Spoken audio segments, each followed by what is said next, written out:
Hello all, welcome to my playthrough of Smash TV. There goes the thing, Smash.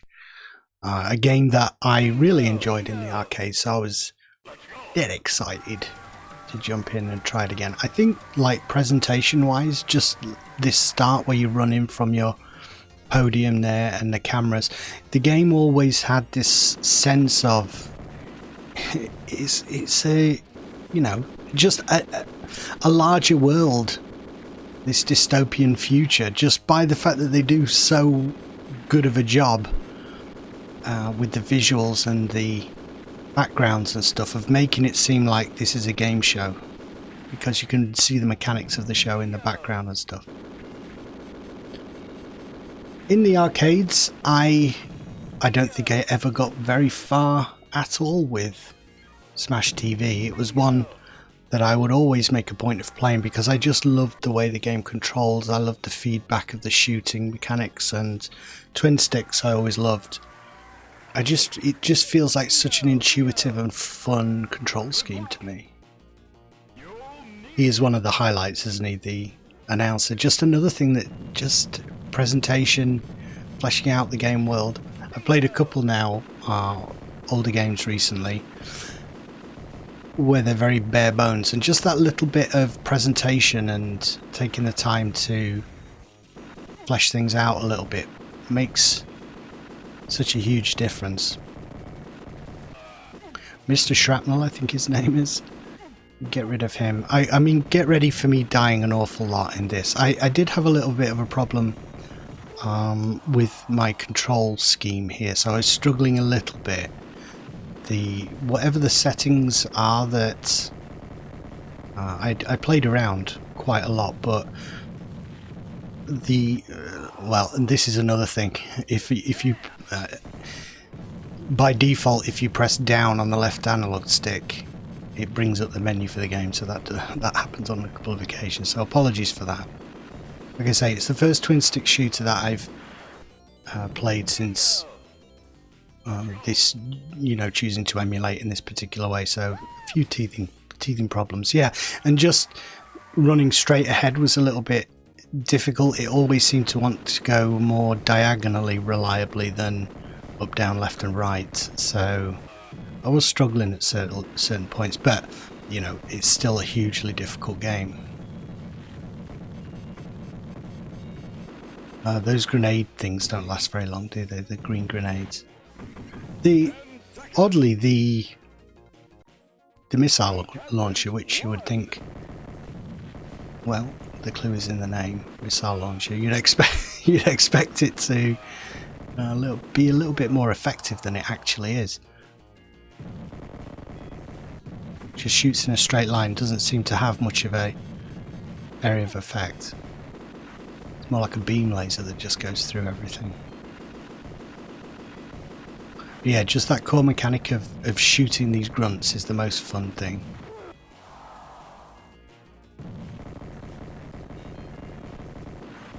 So what are my memories of this in the arcade? Like I say, always going to it, having a little bit of a play around, and then the fun of the controls would wear off gradually as the difficulty of the game ramped up. And the frustration would set in. I was listening to a podcast with the developers for this game, Eugene Jarvis and Mark Turmel. I will find the name of the podcast for you so that you can have a listen to it. It'll come up on Google, but it was a really revealing interview. So it's the Racket Boy podcast. It's not ongoing anymore, but they still have an archive of the podcast, and it's episode 2 of the Racket Boy podcast with Mark Jamel and Eugene Jarvis. Definitely worth a listen. Gave me a lot of context for the game. It's great when you can find something like that to listen to. You really get a sense of, although these games are old and sometimes can feel like ancient history, 1990, the developers are still active, still doing stuff. very much veterans of the industry at this stage, but to hear their insights about the development of the game. Eugene Jarvis came on later and was already kind of an industry veteran, and apparently Mark Jermel, as encouragement to finish the game, the president, or one of the executives of Williams at the time, there were a number of games and teams working on different games, came in and said, look, like there's four games being made, whoever finishes their game first is going to get 40,000 bonus. So at that point, Mark Jermel approached Eugene Jarvis and said, look, I'll split the money with you if you help me get this thing finished.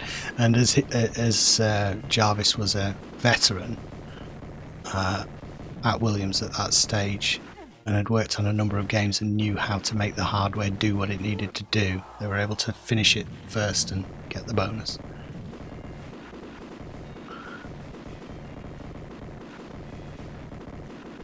I think the podcast is a little... It was... when was it actually recorded? Let me just tap in here. Okay. 10 seconds. Contestant, good luck. Well, I don't suppose it matters too much, but it'll be a little bit older now, because obviously, as I said, that podcast is sadly wrapped up after 70 episodes, but it's a great archive when people leave that stuff up. You should never take things away from people. There's no real well, I suppose you have to pay for hosting and things, but that's the thing with the games, isn't it? Particularly MMOs. It's like, why take the game away when you've got the internet? There's always a way to make it available.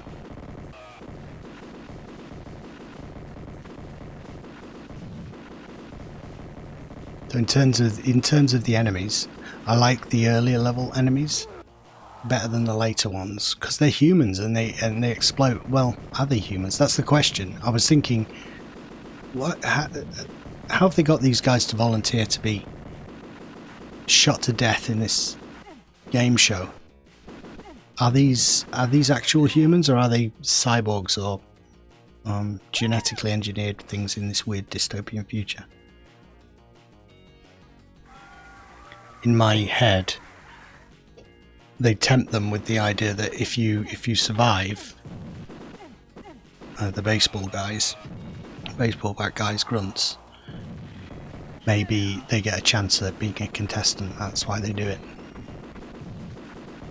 It's a good opportunity to mow things down when you've got this shield. It's very satisfying.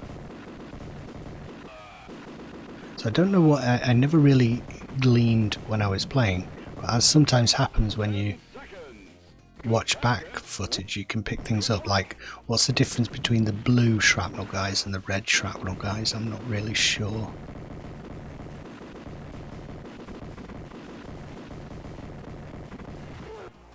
I'm sure I must have played this in 2-player with my brother and friends at some point, which would have been fun as well. I think that's probably it's one of those games where you really need 2 players to stand a chance. Apparently there's one guy who Jermel was aware of, who maybe got through on 1 credit, but most people die an awful lot. I don't know how I was able to run through that cloud of enemies there. Maybe just a glitch.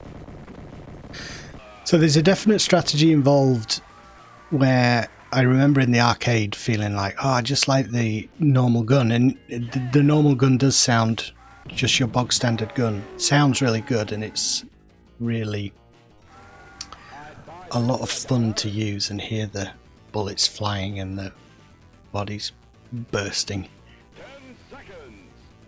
So I never really wanted to get rid of it in the arcade, but playing it now I realise part of the strategy is to always have a power-up, like you're always looking to go, I should be heading towards that other power-up now, so you kind of leapfrogging between power-ups. Never leave yourself just with the default thing on, if you can help it. Because the the special weapons are so much better than the standard thing. And the standard gun actually reminds me a lot of Narc. It fires those little shard-like bullets, and it has that same feeling as Narc. And I believe, was it Jarvis that had worked on Narc before this? I'm sure he said he was coming off of Narc. But I could have got that wrong. But I can see a similarity there with the style of gunfire. Mutoid Man. Did I ever get to him in the arcades? Maybe. And I'm not even sure, like, when you're firing like that, if that's actually doing any damage. I don't think, maybe your default gun doesn't do any damage at all, because it definitely wasn't flashing when I was hitting him, was it? And I hope I haven't switched, they were saying about that blood splurt, but I remember it being more over the top than that. I hope I haven't accidentally switched on like one of the violence settings onto low or something.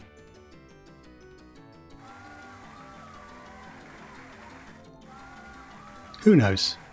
It's always a little bit complicated trying to get these older games to work. It's never straightforward. Like I say, I ran into a problem with the automobile bonus. Super VCR bonus. What's a Super VCR? Cash bonuses. A Super VCR is a VCR where you can play 2 tapes at once. Why anyone would want to do that? No idea. It's absolutely super.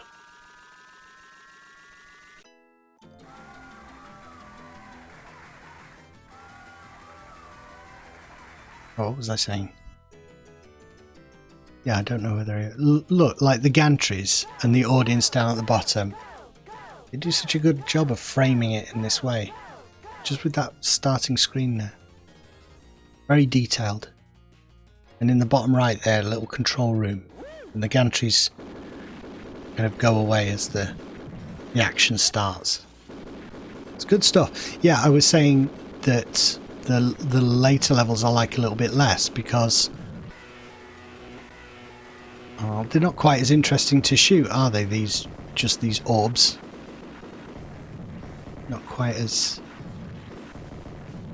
bloodthirsty an undertaking. They are swines, though. Absolutely slaughtering you. I do like the presents.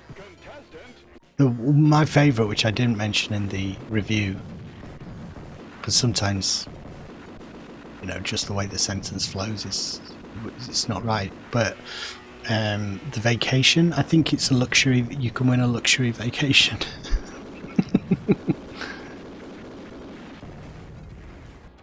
It's good. It's simple. It's simple satire, but I like it. So Scarface, he's the... I'm pretty sure I never got to him in the arcade.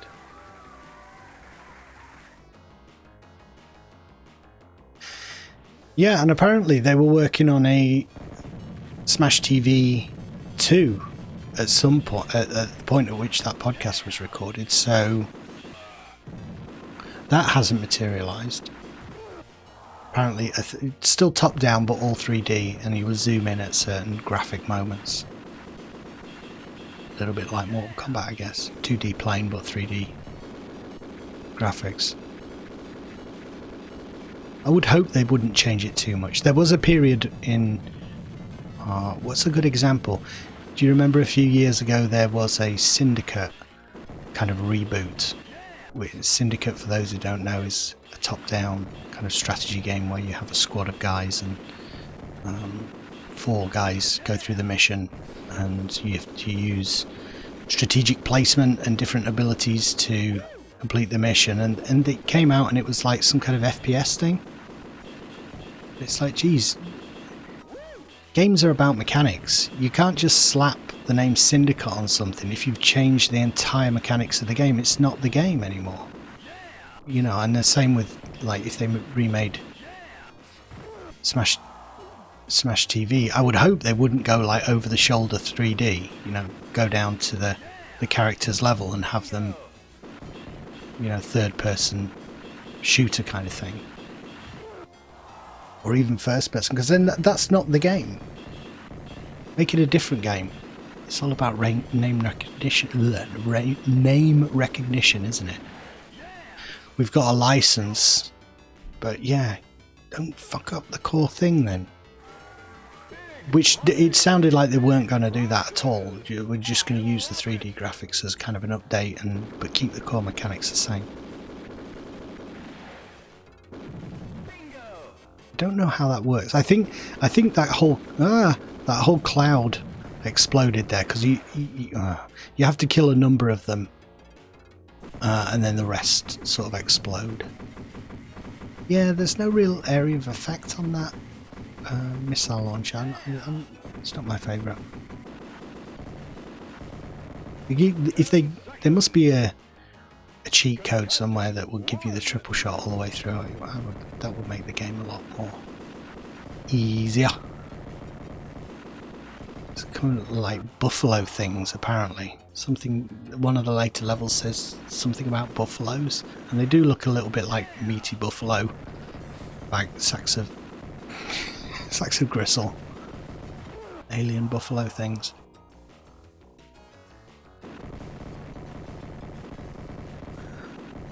Well, anyone who's watched through a number of these videos, I just wanted to mention the fact as well last time, video before this, which was, what was it?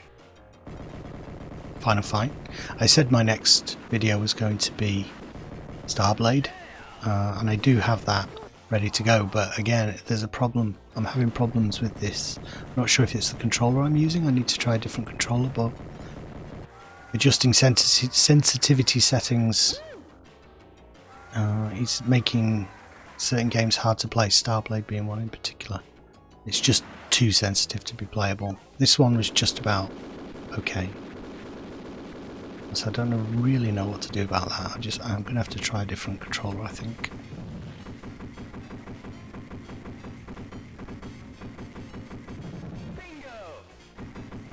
But yeah, thus far, like coming back to these old games, it's bringing back some nice memories, and I'm really enjoying playing them through. I think I've changed the way I play games. It used to be that I would want to play one game exclusively for months on end. That's really good, isn't it? Like 3 shields in it. This is just giving you shields all the way through. Must be a quirk of this level. Go grab it. And like leave it until it's flashing and the current one is running out. A little bit of a pro tip there for you. Just pro about it, but there you go. 10 seconds. Yeah, I'm enjoying this variety of playing lots of different kinds of games, and it's kind of reacquainting me with some of the stuff that you kind of lose track of, the sophistication of current games and what drew you to games in the first place. I'll blame the controls there for my death. Quick, fun gameplay experiences in the midst of all the mechanics and all the complicatedness of modern games. You can kind of think, why am I playing this? Am I actually having fun at this point, pursuing this quest or having to kill this certain number of enemies? And these games are more kind of connected with the core mechanics are closer to the surface, because they are really so much about the mechanics.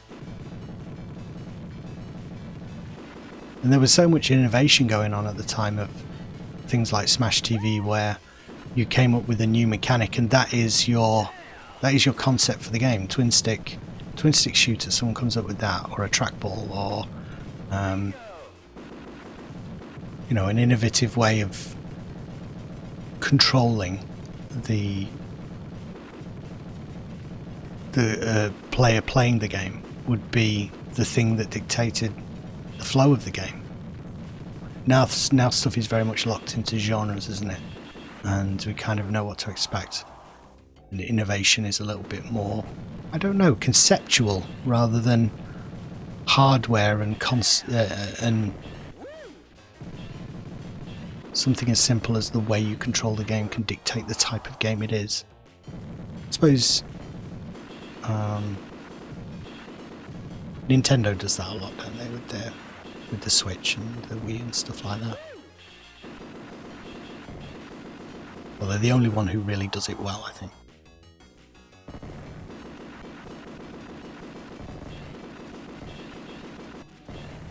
I get a huge false sense of security when I've got those spinning discs flying around. You think you're invulnerable, but you're not. It's not as good as the green glowy shield. You still have to be careful.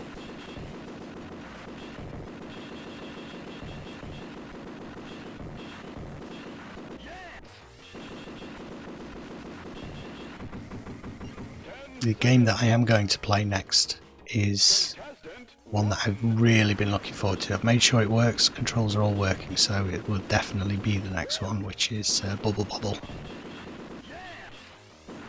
Puzzle games, I think, are one of the genres that hold up the best. Of the games I've played so far on the channel, I think Smash TV perhaps holds up the best of them all. I'm having to think of the games that I've played now. Yeah, but having played a little bit of Bubble Bobble, I think that is the one. So far it's like, yeah, this is, because it's so simple, it's a simple puzzle game. And enjoyable to play. It just doesn't date in the same way. Final Fight dated. A lot of innovation and changes in that kind of beat 'em up genre. Fighting game genre. Dark Seal was very limited in how it played. Don't walk over the mines while this is going. This is the first treasure room I've got. So there's a thing with keys. You have to collect keys, and what happened was, originally in the game, there were hints that you can't go any further because you don't have enough keys, and it was a red herring. Which it's interesting to hear a developer, Jamel, talked about this. Something that I'd always suspected with certain arcade games is that you can't finish them. They're either made too hard to finish, or there is no final level. They just circle forever. And it was nice to hear a developer admit to that with Smash TV, in that you couldn't complete it. These keys were a red herring, and they started getting a lot of queries from arcade operators with kids wanting to know, what are these keys? And they had to own up and say, well, there's nothing really. Well, they're trolling at that stage, I think, probably we would say. You couldn't get away with that nowadays. The internet would be an uproar. They'd go.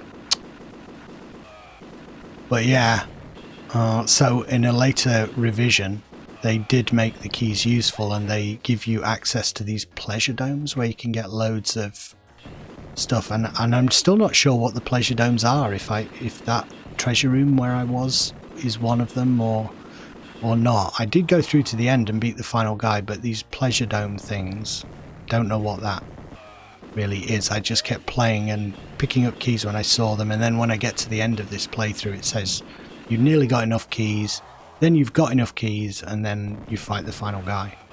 At least the final guy is in there. If you're looking to emulate this with MAME, you need revision 8.0 or above for the game to be beatable.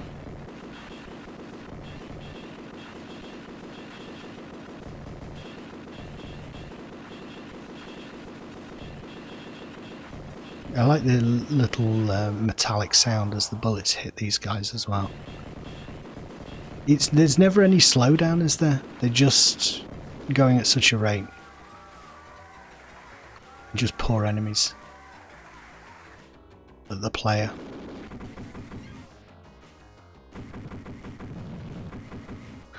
One of the things that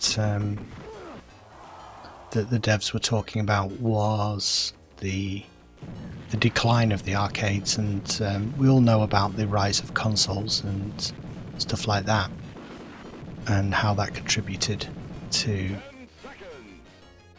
You know, it's basically if you can get the experience you want at home on a console, why go to the arcade? So that's a contributing factor. But one thing I hadn't thought about was this admission that what companies started to do when games were raking in so much money compared to something like pinball games, that, you know, the traditional pinball thing would rake in a fraction of the money that would come from these new video games.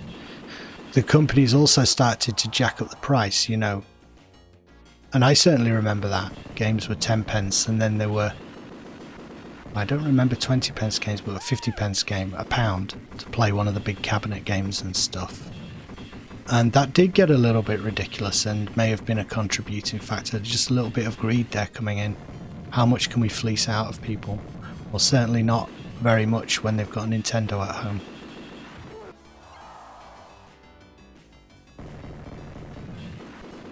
I think I would go to arcades, but it's got to be, you've got to have a reason. It's got to be a strong, compelling reason to go. And if you can get the same experience, it's, you know, I don't know why there aren't arcades that are specializing in just awesome VR experiences that you can't get in your home, with customized rooms and setups for playing VR, or the next level of driving games and stuff, that the kind of experience and the kind of immersion that you can't get sitting in front of a PC or on your sofa at home. That would surely be a draw for people. And I know there is stuff out there, but you think about the way, not in the ubiquitous way that arcades were back in the day. But people are looking, you know, shops are closing all over the place, and retail and stuff is not what it once was, and you see in shopping malls and things, people create, companies trying to create experiences for people. Come and let fish eat clean the gunk off the bottom of your feet. You can go and sit in a mall and have that happen to you. Why is no one capitalising on, you know, just bring the arcade back and make some awesome VR games or whatnot? That's an experience. Why aren't there arcades in every mall? There certainly aren't near where I am. And you do get the experiences in like Disneyland and, you know, high end. They're not arcades. They tend to be that particular experience, you know. A place where you go in and just jump into whatever cabinet you want to, or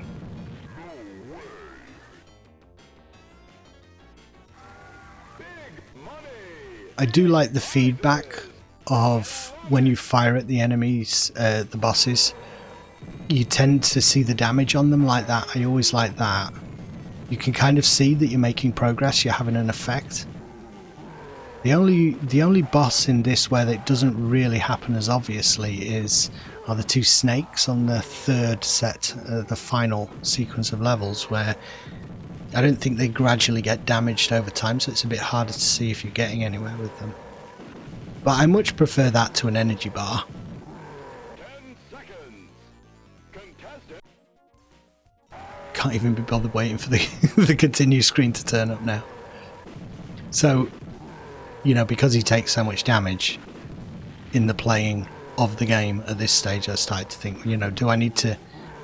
there's two options, isn't there? Either I have to make a hole in his armour and shoot through the hole, or I have to shoot away all his armour, so try and get round to the right. I'm trying to get round to the right to make sure I've shot all the armour, because how do you know exactly if you're hitting him in the right place once it's gone like that? Not so obvious at that stage. Like, do you shoot him through that hole in his brain? How is he still alive? Where people survive with all kinds of brain injuries. Poor Scarface. Look, so now his eye is kind of slightly closed. He's been banged up.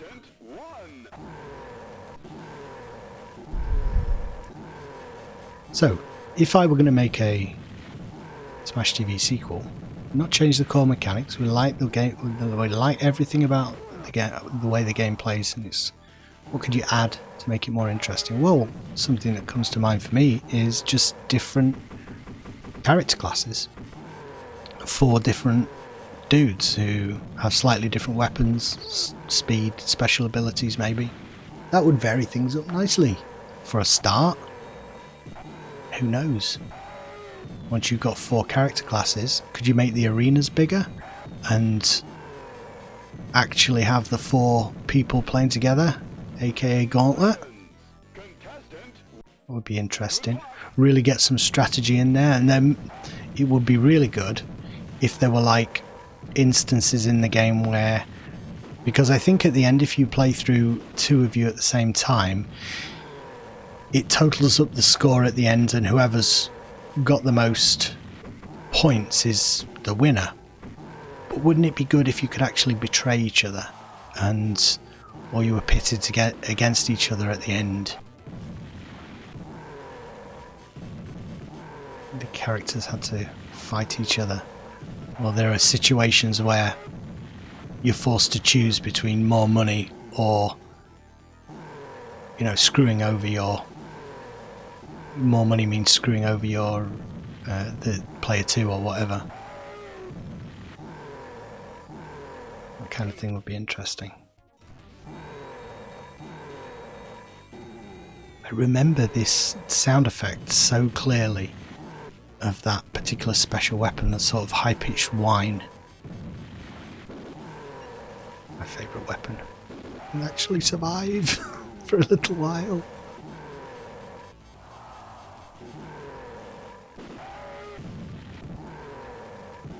Great sound design.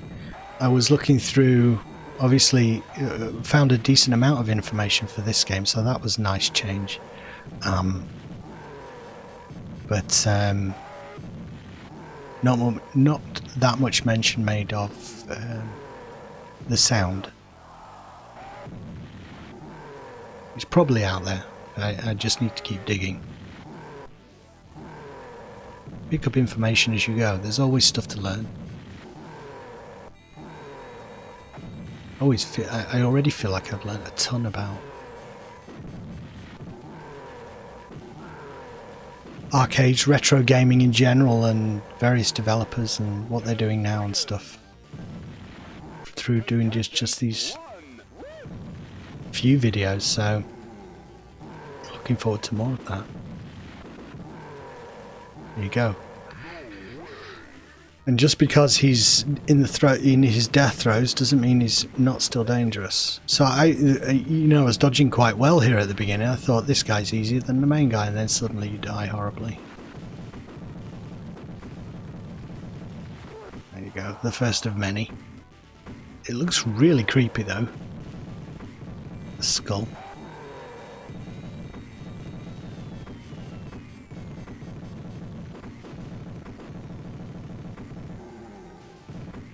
That whole thing about not being able to finish the game and these boss battles that you maybe never see in the arcades as a kid makes me think about one particular incident with my brother where we were playing this game, and I think, was it me who made up? I think I made up an end level for Gauntlet, and I told him that it was a giant snake, that kind of, you were in a massive arena and the giant snake would come in from the side of the screen and you had to shoot it, and then it would vanish again and just periodically keep coming in, and that was the final level of Gauntlet. Which obviously I don't think has a final level. Pretty sure it doesn't, it just cycles endlessly. You believe me as well, for years. Sucker! Not very nice, was it? I don't think I was a very nice child. I'm nice now.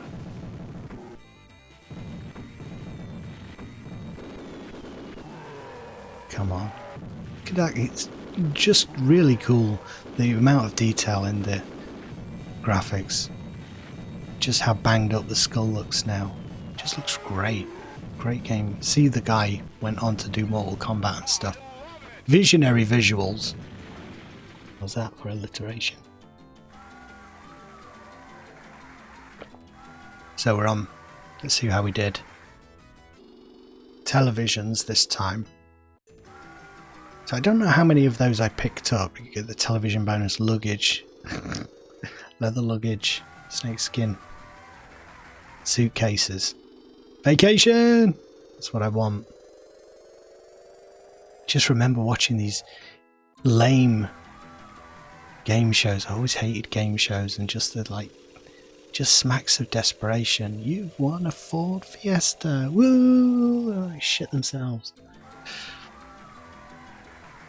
I've never been that into material things as a margin for happiness. Vacuous. Look at that. Not only is it a massive rocket launcher, I think he's got it like he's got some kind of armor on his chest. A harness for it, a backpack, yeah. Now these final sequence, like the Aztec-y jungle stuff, really ticks me off because of the snakes that start coming out of the mouths of those statues up at the top. They're really annoying.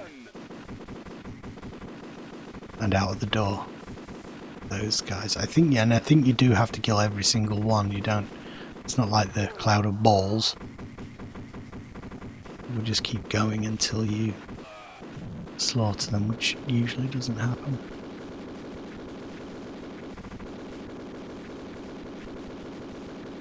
I feel like by the end of this run through, I picked up some kind of strategy, which I'm not using at the minute, but that's because there are too many tanks there. Just get to the power up as soon as it appears, start making your way towards it. Never leave yourself vulnerable with just a standard gun. Fabulous riding mower.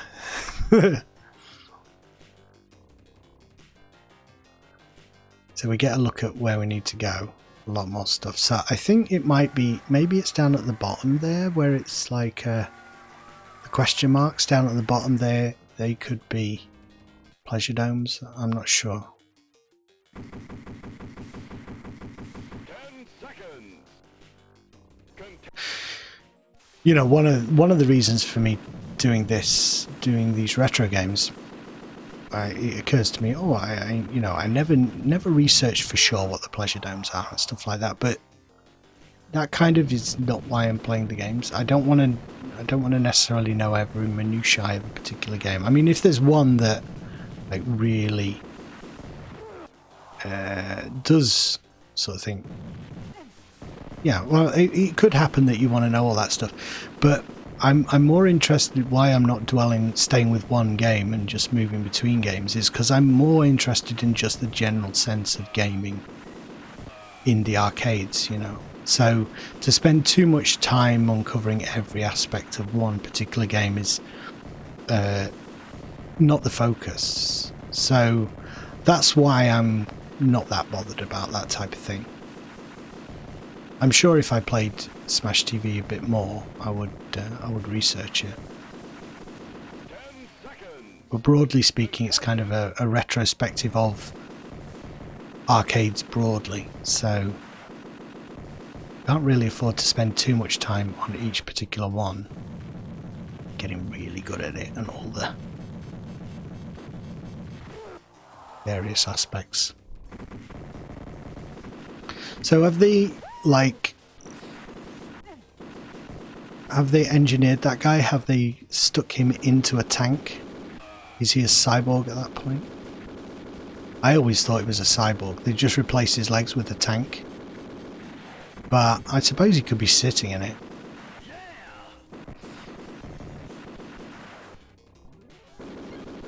And I never even realised you shoot the guy off and the treads are still wandering around. I didn't even notice that.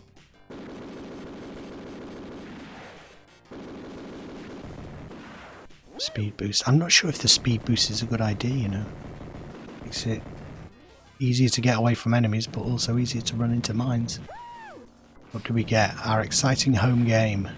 Oh, I got the flipping Super Smash Brothers on the NES, SNES. Scorpion fever doesn't sound good. Yeah, some of the later levels get absolutely on this. The last two, I think, between the snakes and the final boss, just the bug standard levels just seem to go on forever. Oh, that was good. We did kill enough of those snakes to make a number of them disappear there. So that is a way to do it. It does work. Let's kill enough of them. Either that or just the missiles hit them all, which is a possibility as well. Are these purple-headed guys? Get away from me. Purple-shirted dudes. Wallop. Every time you walk into, like, go across the front of a doorway, you think, right, stop doing that, because every time I do it, a load of them run in and hit me from behind. But then so often it's like, well, that's the only way I've got to go. I've got to go that way. 10 seconds. Contestant 1. Good luck.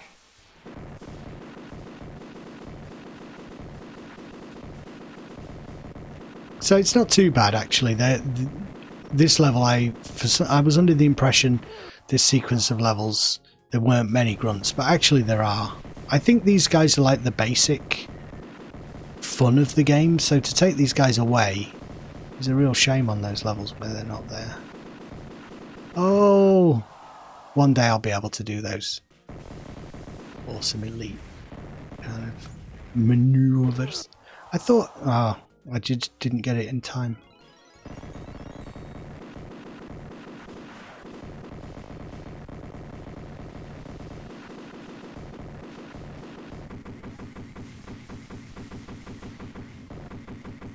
It looks a little bit like a beefeater.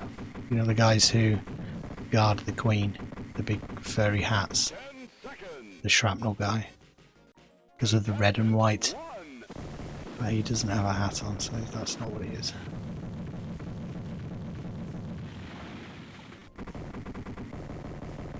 Still good fun at this stage. I say I never get bored of the mechanics, I just get bored of dying. It just gets hugely frustrating. And I think I could remedy that with a different control scheme, so I need to start looking into that.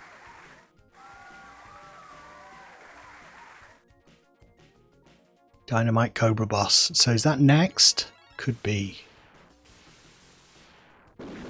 It's nice. It's a nice twist at the third level, because you have to bear in mind, don't you, that you know what percentage of players in the arcades would actually get to this stage.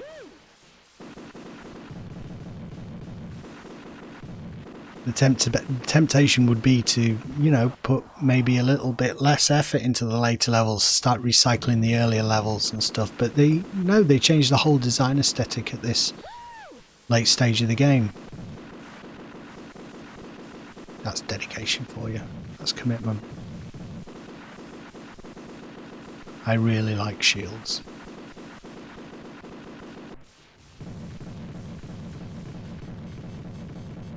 I think those purple things might be my least. 10 seconds. The enemy that I like the least. They have the least personality. They're just annoying.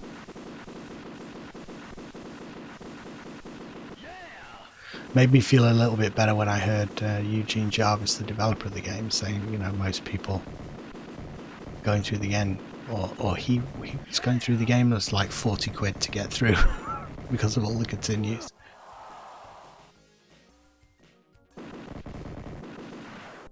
I think people sometimes get a little bit intimidated these days as well.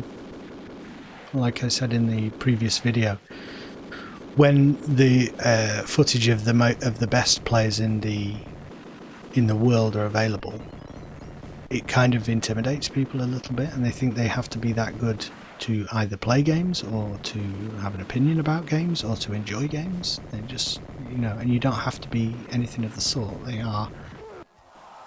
are what the name is. They are games. They are primarily for having fun, and as long as you're having fun, that's fine. It doesn't matter how good or bad you are at them.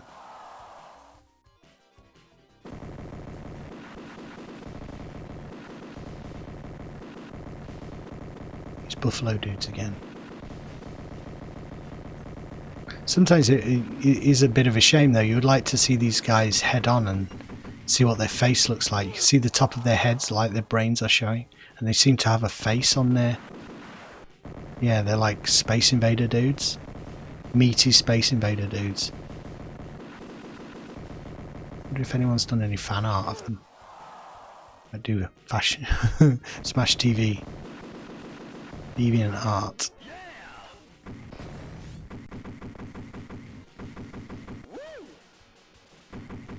Dual missiles.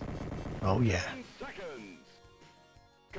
It's not quite fast enough there, and you kind of get a sense sometimes. You think I can make that, and no, you're miles away. Why did you think you could? Don't know. No idea. You see how long this level is taking compared to some of the earlier ones? It's taking a lot longer, isn't it? It's not just my imagination.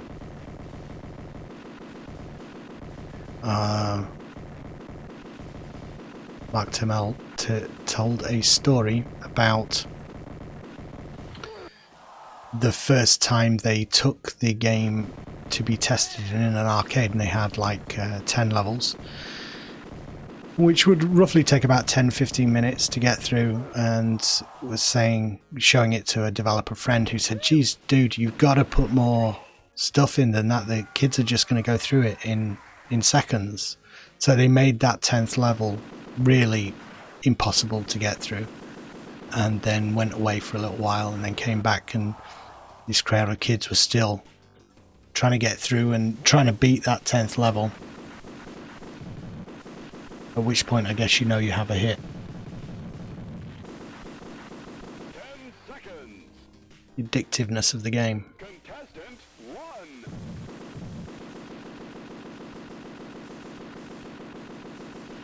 Different age though, isn't it, where you have to take a game out to an arcade to get play tested.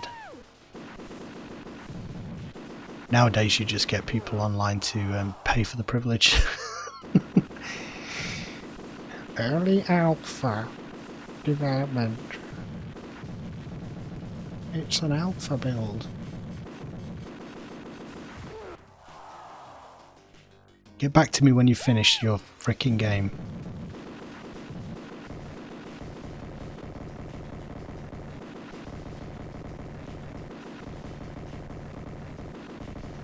It's almost like a little pistol, isn't it? It's not a rifle. It's like an automatic pistol.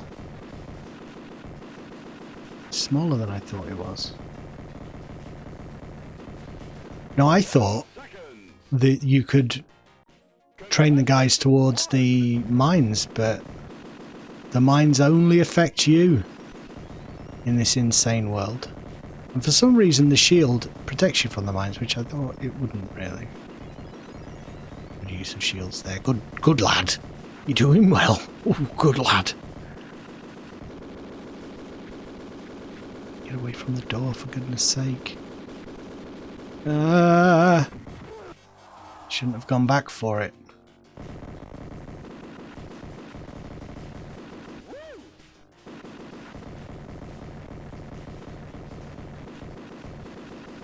The pink-shirted dudes, the ones that are macho enough to wear the pink shirt and get away with it, they are the hardest dudes, you see.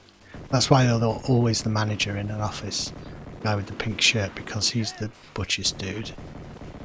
Like, it doesn't give two shits. His masculinity overcomes any shade of colour.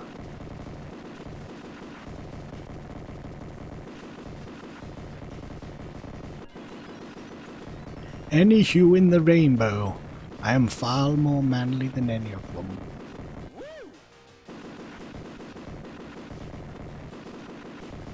Uh-oh. Get out of there, get out of there. Get into the middle of the flipping arena.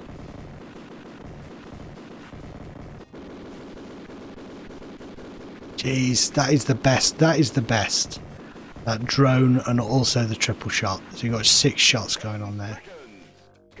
I would love to go through this game with a couple of cheats.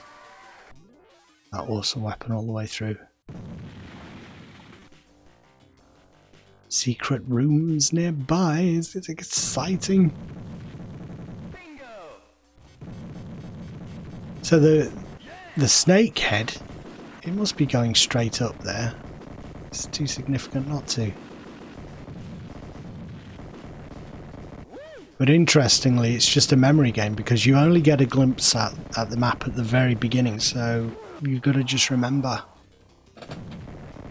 There's my chair creaking.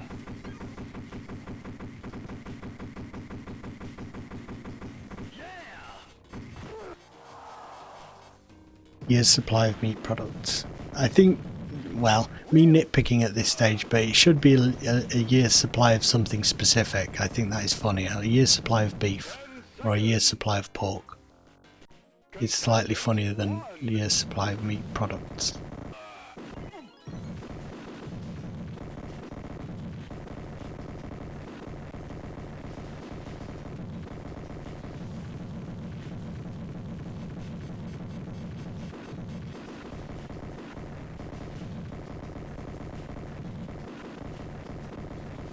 Just like the shrapnel man, it's interesting. He's the slowest moving, so you'd think you would be able to clear him out fast, right?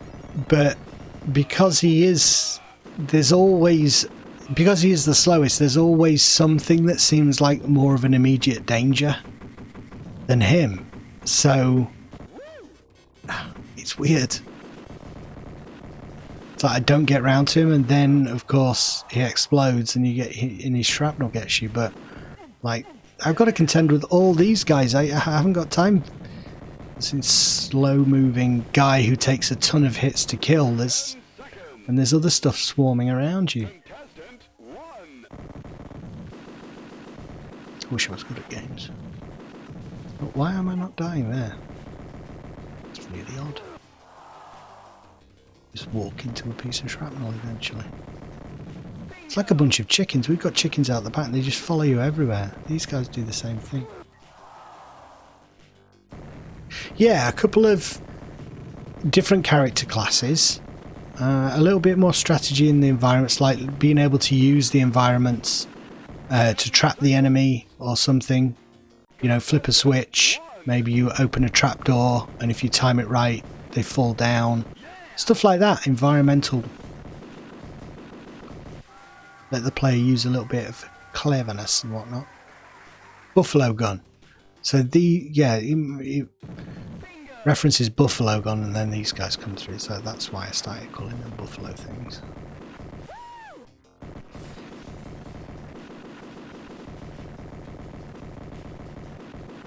I don't think they go through a palette swap. They're just always exactly that colour, aren't they? Come on, guys. There's two more flipping enemies there if you just turn them green or yellow. My little bit of retro humour there for you. Swarmed. They just devoured me. Descended upon me. It was horrific.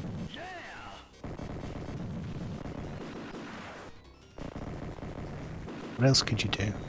There you go, a ton of cash. Oh, I tell you what, that's what you need. So you can spend your cash on something over the course of the gameplay. That's one of the things, progression, that you could add to the game.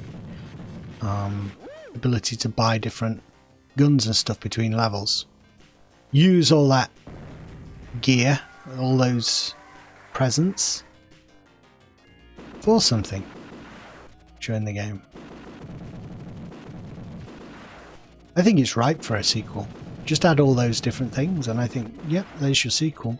Don't have to do anything special with like 3D graphics or reinventing the wheel. Just add variety, add some character, add some choice and some progression, and slightly more complex or varied levels, and hey presto. I think the game is no longer owned by either of the original creators, if it ever was. I mean, they made it for a company, didn't they? So Williams does own it now. I was doing a little bit of reading up. I think Williams is still in existence, so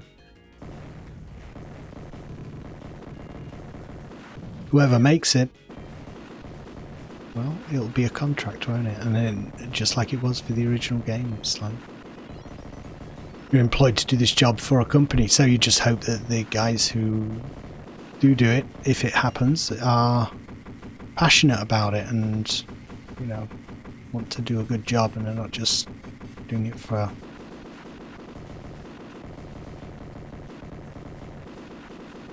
paycheck. A little bit of heart in it goes a long way, doesn't it? Get loads of credits. For some reason it persists between like closing down the software as well, so when I come back I've still got 36 credits for some reason. None of my other games do that. This one does. Usually a different version of MAME as well. Not all of them support the twin stick stuff. More versions of Smash TV on home console. Nice. Nice. Contestant 1. When I was reading up and they said that there are only 3 arenas, for some reason I thought, oh, that's not very much.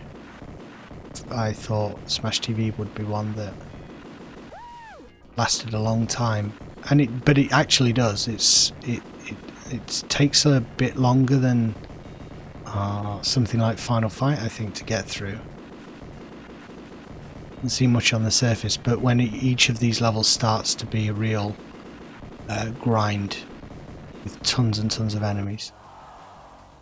As soon as you get into those corners, you've just got to get out as soon as possible, haven't you? But there is a little strategy to like going along the wall like that. It's like hit them all sideways like that. I think that would be something to practice and get better at, because it's a way out of those situations where you're cornered. You're getting some of those little things towards the end here. Trying to do it there, you see, but again, just back into the door. Div.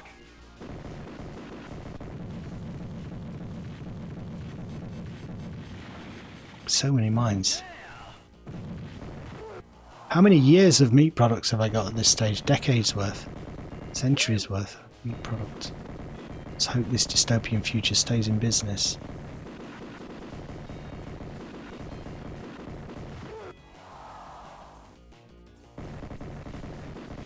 Never buy a lifetime of anything, because companies are going to go out of business. Lifetime subscription. Never did that with MMOs. I prefer to keep the idea that things are temporary, and you don't get too attached. It's only recently, like, you know, fans of old arcade games. The arcades have gone, those games we remember, and they're really hard to emulate, and how do you get hold of them and stuff. It's only recently for me that has started to be something that's not true. It's kind of all there now for people to experience, and it's great. And I think rather than being precious about it, I know the developers of these particularly older games seem to be quite forward thinking about it, but I do think that we live in an age where this idea of everything being owned by someone is counterproductive. You know, there should be a point at which things move into the public domain, because you know, how many lifetimes do you need to be earning money from a thing? Really, once you've made your money, how does it benefit you? I suppose there's the argument that your thing that you worked hard on, then someone else can just take and rip off, but you know, people are going to rip off ideas anyway. Just have these things available. But I think companies in particular, like I say, less so people, more companies, companies exist to make money. They're not they don't exist for the betterment of mankind, so they want to hold on to the copyright, and they want to hold on to the license for a thing forever. Disney being a perfect example of that. You know, Mickey Mouse should be in the public domain at this stage. It isn't. And the idea of things being in the public domain is that you know, the person who creates a thing should have the financial and the monetary reward, financial and monetary, the rewards, and their immediate family and maybe a generation removed should benefit from that work. But then at that point, really things get too far removed, so that things at some point need to be the property of just humanity, because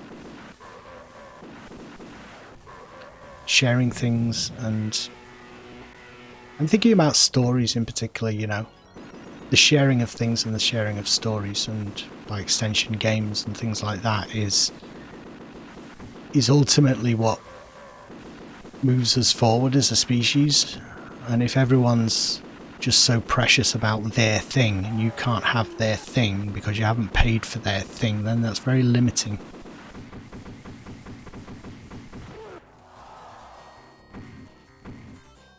So these guys are interesting. Like I was saying, you don't really... I'm looking closely to see if you can see any damage on these. There's some nice feedback in terms of the ripples on them as you hit them, and the fact that you hit their skull and they kind of bounce away, so you can dictate where they move to an extent.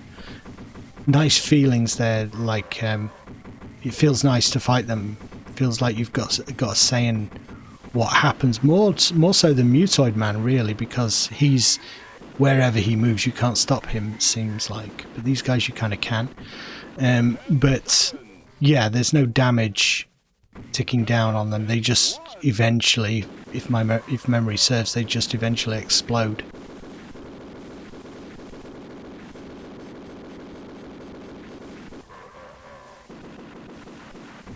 I wonder why two of them. I wonder who decided two. There's a... From the very beginning, those two snake heads in the top, on the top wall, have been a theme all the way through, haven't they? So, twin snakes.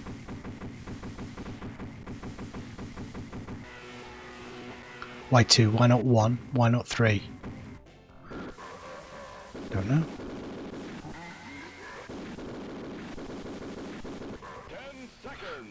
What is actually firing those spinning discs? Are they coming out of the snakes, or are they coming out of the doors? They just appear from their base, don't they? Yeah. That's kind of odd. Everything else is tied together so well. They're just random things coming out of them.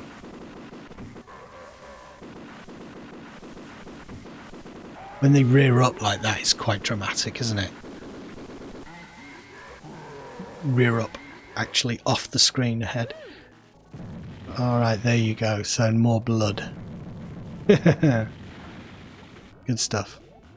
So I think we go through two more levels here. I'm making note of the messages that we get from the announcer and the stuff that appears on screen. You almost have enough keys, but I don't know where I look to kind of know how many keys I've got. I can only remember, I think, picking up 2 at this stage. So I don't know what determines that, or I don't know. Look at that skill. Look at that. How long can he... And then he does the absolute stupidest thing to die. You've let yourself down, mate. Oh, no. 10 seconds. He's fine. Just point blank lasered me.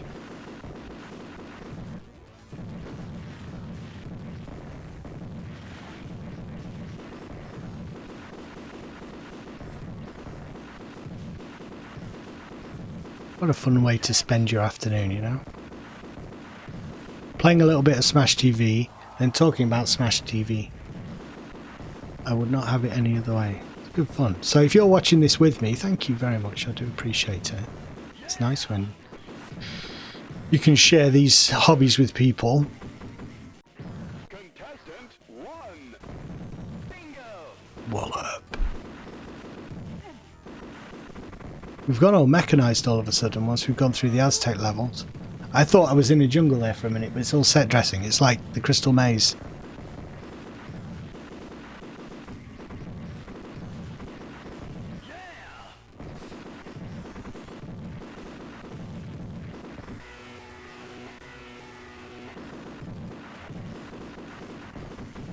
I'm just thinking whether or not to turn the heating off in the house at the minute because it's making a lot of noise, which might be being picked up on the microphone. But that means going away from the computer, stopping the recording. Screw it.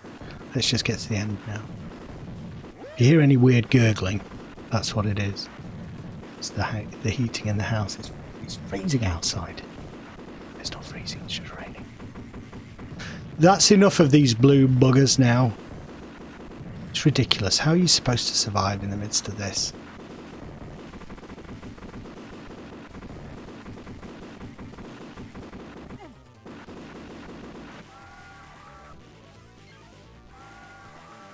So what is it? You have enough keys. I now have enough keys. So that being the case, I would love to be able to see the map at this stage. I just want to bring up the map and see what I'm missing. More meat. It's important. I'm a growing boy.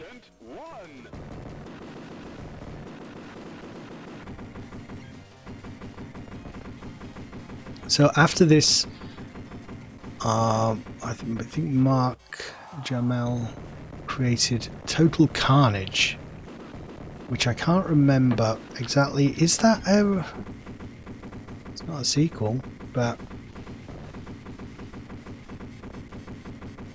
Total Carnage.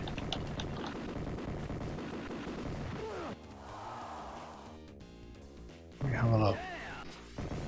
Okay, so it is another top-down thing. This was one that I never really played. In arcades or otherwise, although the name rings a bell, so I'm aware of it. Total Carnage. So that would be the point at which maybe I go on to games that I have actually no memory of playing myself in the arcades, which I've not gone there yet. But playing Smash TV has made me want to play Robotron, which is a little bit before my time, and Defender. But Robotron in particular, because of the twin stick thing. But obviously, initially, I'm focusing on the games that I remember, because you have that connection. But I think I'll vary it up at some point when one just becomes like an academic, something that I need to know at that point. You know, it would be good to do a follow-up to this and look at Robotron. I think Smash TV Final Fight was... But if Smash TV is kind of... You get a sense of the age of games and where you were. So when I was at the heights of my interest in arcades, Smash TV was there. So it's like 1990, early 90s, late 80s, early 90s, I would say, is when I was frequenting the arcades. So things like this, Golden Axe, Final Fight,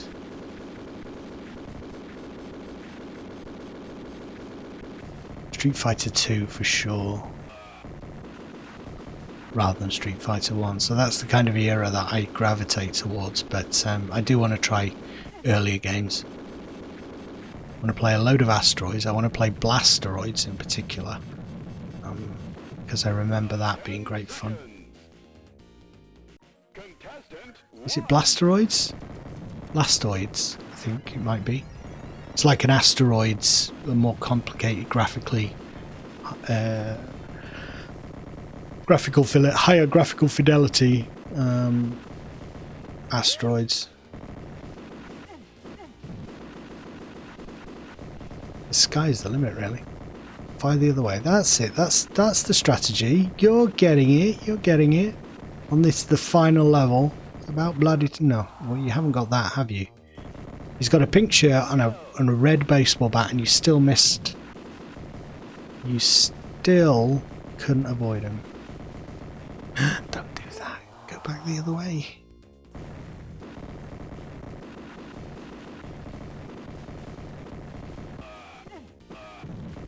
Yeah, he's just such a bullet sponge. He's like, you haven't got time to stay there just pointing at the big fat dudes. It's clever design. Just this weird waddling fat dude around the edge. Well, he's going to be no problem, yeah, but you have to spend time killing him. And it's time you don't have. Your little pea shooter. Oh no, this is not going to end well. This must be the final wave. There's another one.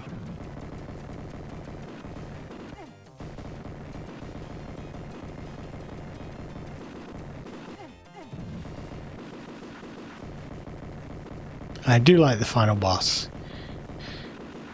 Oddly fitting, and to say he wasn't there at the beginning, I think that is the thing. There was no the boss. You just can get to him basically. I think without the keys. I think that's how it works. Remember, revision 8 or above. And you can decide for yourself. Before that, you're stuck like kids of old. Sheer frustration. Man, I'm weird. I'm crazily looking forward to Bubble Bobble. Bubble Bobble. For some reason. It's one of those games that is just there as a... I don't know. It's like when something has always been there, as long as you've known about the thing. It's like people who've never known a time without Star Wars. Star Wars they can't remember it being released, they just remember it always being there. Like Bubble Bobble is one of those things. It existed at the dawn of time and I really want to play it again, and the little bit that I played of it, it's just so much fun. So that's the next thing. And then we're going to play like other puzzle games. But like I was saying, I'm trying to keep the genres interesting. So puzzle game after this. But I will do other puzzle games. Like I remember, well, it's really a Bubble Bobble rip-off. Snow Brothers, I think it's called, Snow Bros. But weirdly, puzzle games were not my favourite in the arcades. I kind of looked down on them a little bit as too primitive and a little bit kiddie. But now I'm like, holy shit, no way. It's one of the best games ever made. 10 seconds. Contestant 1.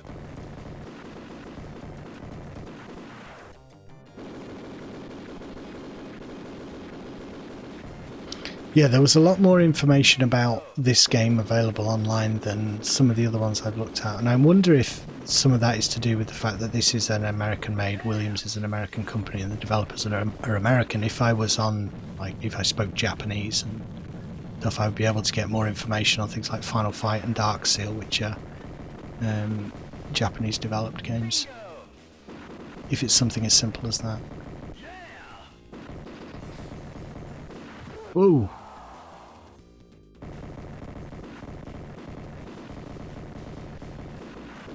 Or if there's something about, you know, the Japanese culture of corporate culture which is slightly different to West, where you work for a company but you're not necessarily, unless you're Miyamoto, kind of a celebrity necessarily. You know, you're just one of the guys, and kind of almost putting too much of yourself out there is seen as, I think, a little bit uncouth in Japan. So maybe that's why there's less interviews with certain developers and stuff. Whereas in the West, we're like, yeah, shit, I wrote that, I played that, I created that game, aren't I great?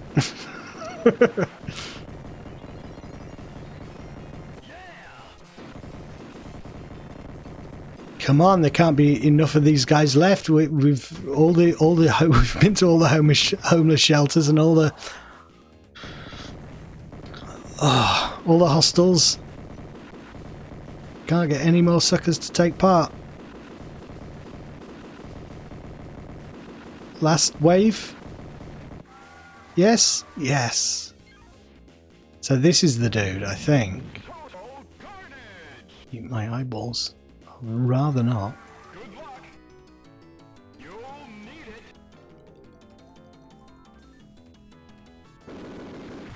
it. God. Before the guy even appears, I'm dead. That's such a great little nod at the end there. Who's the biggest villain of them all? Of course, the guy who's been putting you through all this in the first place. Good luck. I love it. So this is the thing I think was added so that you could complete the game. It's firing eyeballs at you. That's weird. It's just like little satirical things like, you know, that is the essence of what is going on. Just spectacle and being watched. So he obviously fires his eyeballs at you.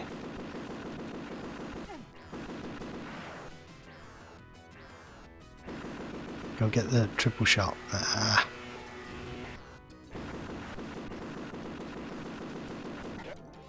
Yeah, he just rolls back, that little glitch back, so yeah, and sometimes he does that thing as well. Not possible to dodge it, but screw it. Pound him. Kill the dude.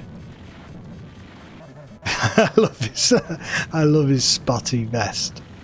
It's polka dot vest. It's great. That is what that guy would be wearing.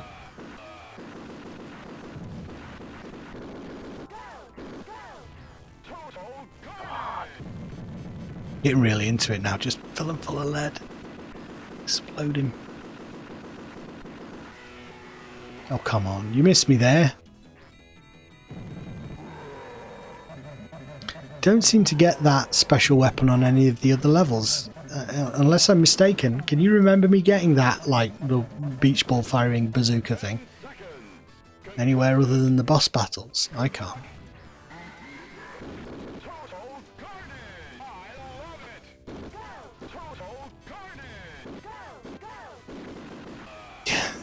Headless.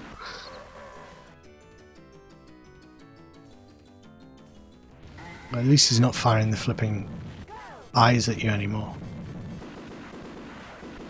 That's weird. The little cargo thing that opens in his crotch fires a little snake out at you. Didn't notice that. Why would I? Not looking there. Oh. My eyes! He's blocking me. Definitely blocking me at this stage, wherever I move. Who said the AI in old games is not sophisticated? Where's his head come back from? Is that it? I think that's it. Unless he's got a little cockroach body. No, he's got a little cockroach dick. Yay! Look at all these presents. And it even kills you sometimes here as well, because you get so excited with the presents, you forget there's a mine underneath. But it's so satisfying watching the counter tick up with all the presents and all the goods that you've got. It reminds me of the cheesiest game show that I can remember is a game in the UK called Bullseye, where that was really like the worst of the worst kind of. Now, you're going for the caravan. Remember, if you make this shot, that's a caravan. Woohoo. You want that caravan, don't you? Yeah, because you've got now to live for otherwise. Yes! Let's see. Home game. I got the home game bonus this time around. I think they just cycle around. You get different presents on each of the 3 levels. The lawnmowers games. Do I get the luxury holiday on this one as well? Good meat. Yes. Just call me Mr. Good Meat.